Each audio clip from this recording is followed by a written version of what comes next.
வானங்களை திரையைப் போல விரித்திருக்கிறீர். தமது மேல் வீடுகளை தண்ணீர்களால் மச்சுப்பாவி மேகங்களை தமது ரதமாக்கி காற்றினுடைய செட்டைகளின் மேல் செல்லுகிறார்.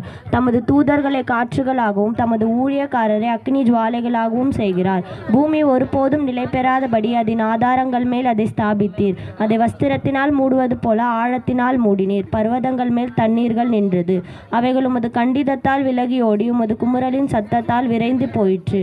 அவைகள் மலைகளில் ஏறி பள்ளத்தாக்குகளில் இறங்கி நீர் அவைகளுக்கு ஏற்படுத்தின இடத்தில் நின்றது.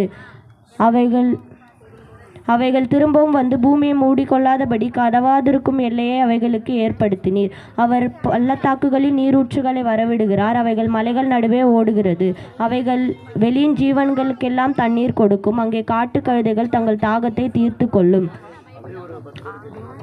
அவைகளின் ஓரமாய் ஆகாயத்து பறவைகள் சஞ்சரித்து கிளைகள் மேலிருந்து பாடும். தமது மேல் வீடுகளிலிருந்து பர்வதங்களுக்கு தண்ணீர் இறைக்கிறார். உமது கிரியைகளின் பலனாலே பூமி திருப்தியாயிருக்கிறது.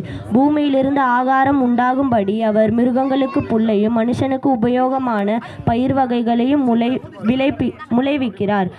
மனுஷனுடைய இருதயத்தை மகிழ்ச்சியாக்கும் திராட்சரசத்தையும் அவனுக்கு முகக்கலையை உண்டு பண்ணும் எண்ணெயையும் மனுஷனுடைய இருதயத்தை ஆதரிக்கும் ஆகாரத்தையும் விளைவிக்கிறார்.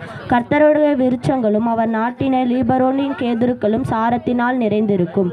அங்கே குருவிகள் கூடு கட்டும். தேவதாரு விருட்சங்கள் கொக்குகளின் குடியிருப்பு. உயர்ந்த பர்வதங்கள் வரையாடுகளுக்கும் கண்மலைகள் குழிமுசல்களுக்கும் அடைக்கலம். சந்திரனை கால குறிப்புகளுக்காக படைத்தார். சூரியன் தன் அஸ்தமனத்தை அறியும். நீர் இருளை கட்டளையிடுகிறீர். ராக்காலமாகும். அதிலே சகல காட்டு ஜீவன்களும் நடமாடும். பால சிங்கங்கள் இறைக்காக கெர்ஜித்து தேவனால் தங்களுக்கு ஆகாரம் கிடைக்கும்படி தேடும்.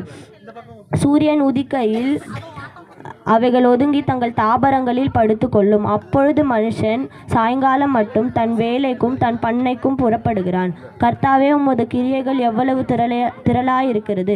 அவைகள் எல்லாம் அதிசயமாய் படைத்தீர். பூமி உம்முடைய பொருட்களினால் நிறைந்திருக்கிறது.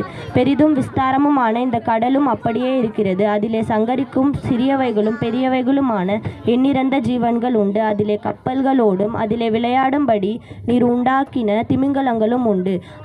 ஏற்ற வேளையில் ஆகாரத்தை தருவீர் என்று அவைகள் உம்மை நோக்கி காத்திருக்கும். நீர் கொடுக்க அவைகள் வாங்கி கொள்ளும்.